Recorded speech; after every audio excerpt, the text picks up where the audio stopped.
আসসালামু আলাইকুম রহমতুল্লাহি ওয়া বারাকাতুহু। সুপ্রিয় শিক্ষার্থী বন্ধুরা, আজকের ক্লাসে আমরা নবম শ্রেণীর বিজ্ঞান অনুসন্ধানী পাঠের দ্বিতীয় অধ্যায়ের 2.5 লিসনটি নিয়ে আলোচনা করব। পদার্থের অবস্থার পরিবর্তনে তাপের প্রভাব।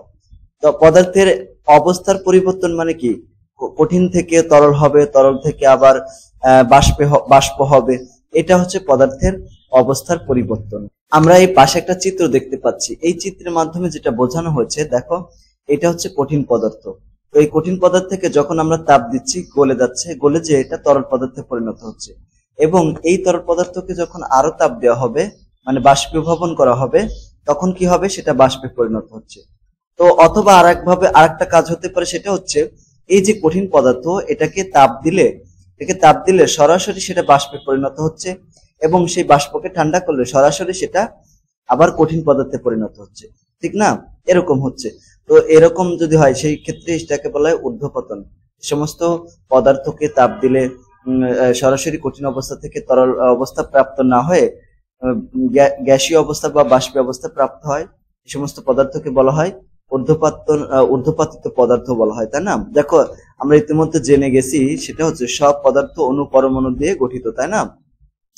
অণু দিয়ে গঠিত বা পরমাণু দিয়ে গঠিত, এবং কঠিন পদার্থের অণুগুলো নির্দিষ্ট অবস্থানে থাকে, একে অপরকে আটকে রাখে। মানে কঠিন পদার্থের ক্ষেত্রে এখানে আন্তঃনবিক আকর্ষণ বল অনেক বেশি থাকে, অর্থাৎ আন্তঃনবিক দূরত্ব অনেক কম থাকে, মানে একটা আরেকটার সাথে আটকে থাকে। তাপ দেওয়া হলে এগুলো কাঁপতে থাকে, কম্পন বেড়ে যায়, এবং আণবিক বন্ধন শিথিল হয়ে একে অপরের উপরে নড়তে শুরু করে।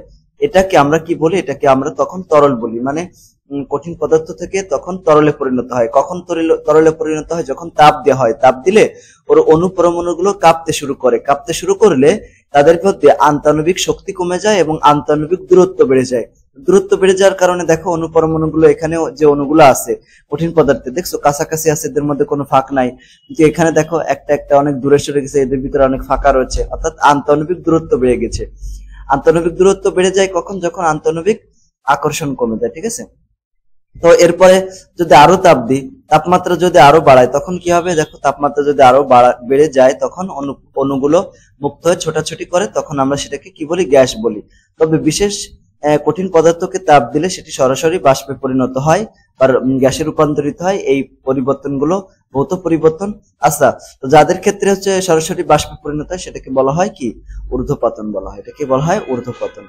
তো এরপরে আমরা এখন দেখবো যে কঠিন থেকে তরল এবং তরল থেকে কঠিন একটা নির্দিষ্ট পদার্থকে যখন তাপ দেওয়া হয়, তখন তার তাপমাত্রা বাড়তে থাকে, তাই না?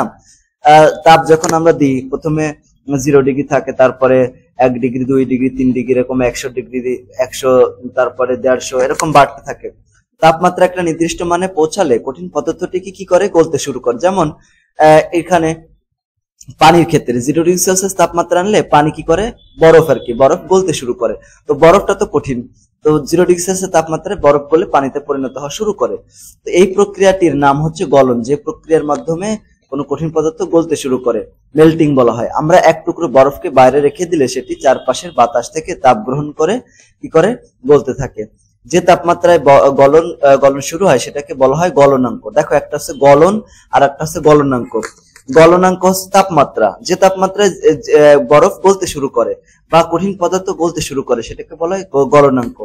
আর এই যে গলে, মানে তাপ দিলে গলে যায়, এটাকে বলা হয়, এই যে প্রক্রিয়া, এই প্রক্রিয়াটাকে বলা হয় গলন বলা হয়। প্রক্রিয়াটার নাম হচ্ছে গলন। বরফের গলনাঙ্ক 0 ডিগ্রি সেলসিয়াস।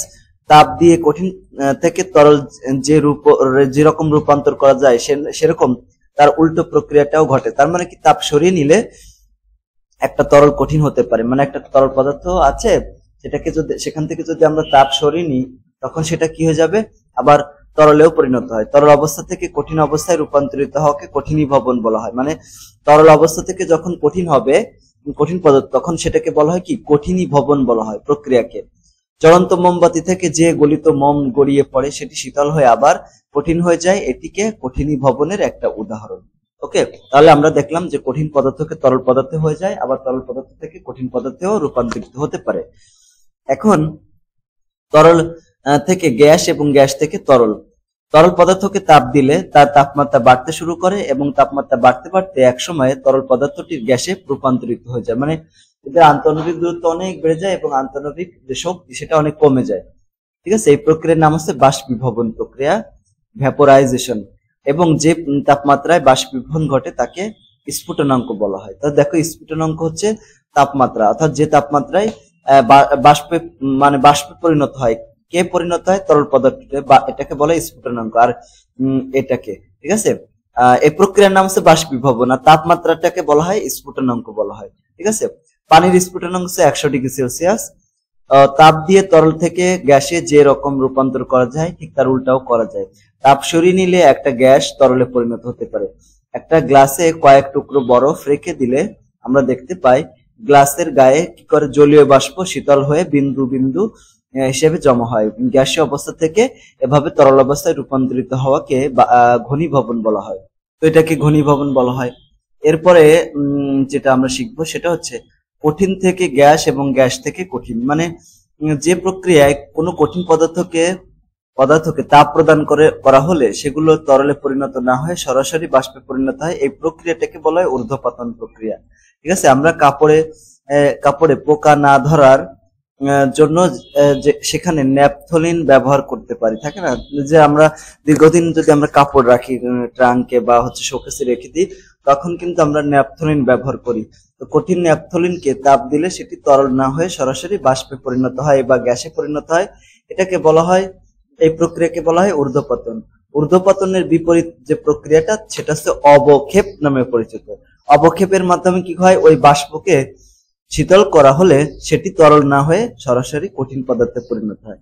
আয়োডিন মেশানো লবণের মধ্যে আয়োডিন মেশানো খাদ্য লবণের মধ্যে আয়োডিন একটি ঊর্ধ্বপাতিত পদার্থ।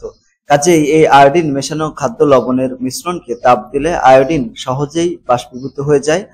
তখন ওই বাষ্পকে ঠান্ডা করে আয়োডিনের বাষ্পকে সরাসরি কঠিন আয়োডিনে পরিণত করা যায়।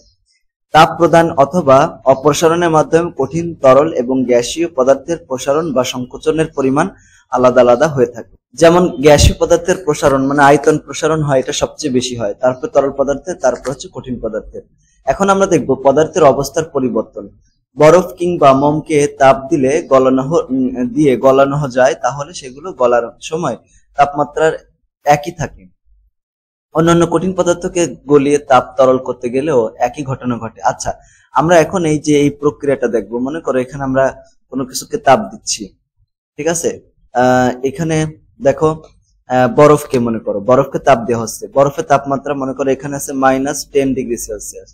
তো বরফ আছে, তাপ দিলে এই থার্মোমিটার তাপমাত্রা আস্তে আস্তে বাড়তে থাকবে, বাড়তে যখন জিরোতে আসবে তখন বরফটা গলতে শুরু করবে। তো এখন জিরোতে আসলে তাপ আমি যতই দিই না কেন থার্মোমিটারের তাপমাত্রার কোনো পরিবর্তন হচ্ছে না, দেখছো, সেম থাকতেছে, জিরোই থাকতেছে। এখন এই যে তাপ আমরা দিচ্ছি বাইরে থেকে, কিন্তু তাপমাত্রা পরিবর্তন হচ্ছে না, তাহলে ওই তাপটা যাচ্ছে কোথায়? ওই তাপটা হচ্ছে পদার্থের অবস্থান পরিবর্তনের কাজে লাগতেছে, এটাকে বলা হয় সুপ্ত তাপ। যেহেতু এটা গলন হচ্ছে তাই গলনের সুপ্ত তাপ বলা হয়। যখন সব বরফ পানিতে পরিণত হয়ে যাবে তখন হুট করে তাপমাত্রা আবার বাড়তে থাকবে, বাড়তে এরকম মনে করো 100 ডিগ্রি সেলসিয়াস আসলো, তখন সেটা কি বাষ্পে পরিণত হওয়া শুরু করবে। যখন বাষ্পে পরিণত হওয়া শুরু করবে তখন আবার তাপমাত্রা এরকম কনস্ট্যান্ট হয়ে যাবে, তাপমাত্রা বাড়বে না, এরকম হয়ে যাবে। এখন যখন সব সব সব তরল পদার্থ যখন বাষ্পে পরিণত হয়ে যাবে তখন তাপমাত্রা আবার বাড়তে থাকবে। এইটা হচ্ছে সময়ের সঙ্গে পানি তাপমাত্রা বৃদ্ধির লেখচিত্র। গলন এবং বাষ্পীভবনের সময় তাপমাত্রা পরিবর্তন হয় না, শুধুমাত্র গলন এবং বাষ্পীভবনের সময় কি হয় না, তাপমাত্রা পরিবর্তন হয় না, এটাকে বলা হয় সুপ্ত তাপ। ঠিক আছে, একটা হচ্ছে গলনাঙ্কে সুপ্ত তাপ, আর একটাকে বলা হয় স্ফুটনাঙ্কে সুপ্ত তাপ। তো এখানে দেখো পুরো পানিটুকু ফুটে বাষ্পীভূত হওয়ার আগে পর্যন্ত তাপমাত্রা একই থাকে। বিভিন্ন তরল পদার্থকে ফুটিয়ে বাষ্পীভূত করতে গেলেও একই ঘটনা ঘটে, শুধু তাপমাত্রাটি ভিন্ন হয়। তাপ প্রয়োগের কারণে তরল পদার্থ কি হয়, পদার্থে বাষ্পে রূপান্তরিত হওয়ার প্রক্রিয়াকে বলা হয় বাষ্পীভবন। আর বাষ্পীভবনে ঘটার এই যে তাপমাত্রা, এটাকে বলা হয় স্ফুটনাঙ্ক বলা হয়। ঠিক আছে, গলন কিংবা বাষ্পীভবন ঘটানোর জন্য বাইরে থেকে তাপ দিতে হয়। এই দুটি ঘটনা ঘটার সময় পদার্থের তাপমাত্রার চেয়ে কোনো পরিবর্তন হয় না। মানে এই দুটি ঘটনা ঘটার সময় যেহেতু পদার্থের তাপমাত্রার কোনো পরিবর্তন হয় না, সেহেতু এটাকে কি বলা হয় জানো, এটাকে বলা হয় সুপ্ত তাপ। সুপ্ত মানে কি? লুকায়িত বা মানে চুরি করে আছে এরকম, মানে লুকায়ে আছে, ঠিক আছে, এটাকে বলে সুপ্ত। সুপ্ত মানে লুকিয়ে থাকা। বাষ্পীভবনের যদি সেটা গলনের সুপ্ত তাপ হয় তাহলে গলনের ক্ষেত্রে এটার নাম হবে গলনের সুপ্ত তাপ, বাষ্পীভবনের নাম জন্য এটা হবে বাষ্পীভবনের সুপ্ত তাপ। এখন এখানে দেখো, কোনো বস্তু তাপমাত্রা জানা থাকলে আমরা খুব সহজে কোনো পদার্থের অবস্থার পরিবর্তনের প্রয়োজনীয় তাপ কিউ বের করতে পারি। কারণ বস্তুর ভর যদি এম হয় এবং সংশ্লিষ্ট অবস্থা পরিবর্তনের সুপ্ত তাপ যদি এল হয় তাহলে কিউ সমান কত হবে? M L. এটা হচ্ছে সূত্র। এখন দেখো, এখানে আমাদের একটা অঙ্ক দেওয়া আছে, এই অঙ্কটা আমরা করব। সেটা হচ্ছে বরফ গলনের সুপ্ত তাপ এত জুল পার কেজি হলে গলনাঙ্ক তাপমাত্রায় থাকা 3 কেজি বরফ গলিয়ে 300 কেলভিন তাপমাত্রায় করা হচ্ছে পানি পেতে কি পরিমাণ তাপ দিতে হবে। এখন শুধু বরফ গলাতে প্রয়োজনীয় তাপ কিউ সমান কত হবে? M L. এখানে আমরা এম বসাবো, এল এর মান বসাবো, তা গুণ করে দেবো, তাহলে এত জুল হবে। আবার 273 কেলভিন তাপমাত্রার পানিকে 300 কেলভিন তাপমাত্রার পানিতে নিতে কনভার্ট করতে কতটুকু লাগবে? যখন তাপমাত্রার পরিবর্তন হচ্ছে, দেখছো এখানে কিন্তু তাপমাত্রার পরিবর্তন হচ্ছে, আর এখানে কিন্তু তাপমাত্রার পরিবর্তন হয় নাই, শুধু 0 ডিগ্রি কনস্ট্যান্ট রয়েছে। আর তাপমাত্রার পরিবর্তন যখন হবে তখন এই সূত্র ms T2 - T1, এটা হচ্ছে m এর মান। আর পানির যে এটা আপেক্ষিক তাপ সেটা হচ্ছে 4200 joule per KG per kelvin, এখানে জুল পার কেলভিন আর কি। আর এখানে দেখো টি2 মান, এটা হচ্ছে টি1 মান, বিয়োগ করে দিলাম, বিয়োগ করে যেটা হবে সেটার সাথে এগুলো গুণ করবো, এত মান হবে। এখন মোট কতটুকু? দেখো প্রথমে তো এতটুকু তাপের প্রয়োজন হয়েছিল, তাই না, আর দ্বিতীয় ক্ষেত্রে এতটুকু, তাহলে দুইটা যোগ করে দিলে মানটা হবে এত। তো এই ম্যাথটা আমরা করে ফেললাম। এখন তাপ বাড়ার সময় কি হয় দেখো, তাপ বাড়ার সময় যেহেতু একটি নির্দিষ্ট তাপমাত্রা পৌঁছানোর পর গলন এবং বাষ্পীভবন ঘটে থাকে, তাই তোমাদের ধারণা হতে পারে যে তাপমাত্রায় না পৌঁছানো পর্যন্ত প্রক্রিয়াটা ঘটে না, কিন্তু সেটি সত্যি নয়। পানির স্ফুটনাঙ্ক 100 ডিগ্রি সেলসিয়াস, কিন্তু আমরা দেখতে পাই এটি মেঝেতে পানি পড়ে থাকলে ঘরের স্বাভাবিক তাপমাত্রায় দেখতে দেখতে সেটি শুকিয়ে যায়। হাতে একটু অ্যালকোহল লাগিয়ে ফু দিয়ে আমরা সেই জায়গাটুকু শীতল অনুভব করি। অ্যালকোহল বাষ্পীভূত হওয়ার জন্য তার সুপ্ত তাপটুকু আমাদের ত্বক থেকে নিয়ে নেয় বলে এরকমটি ঘটে।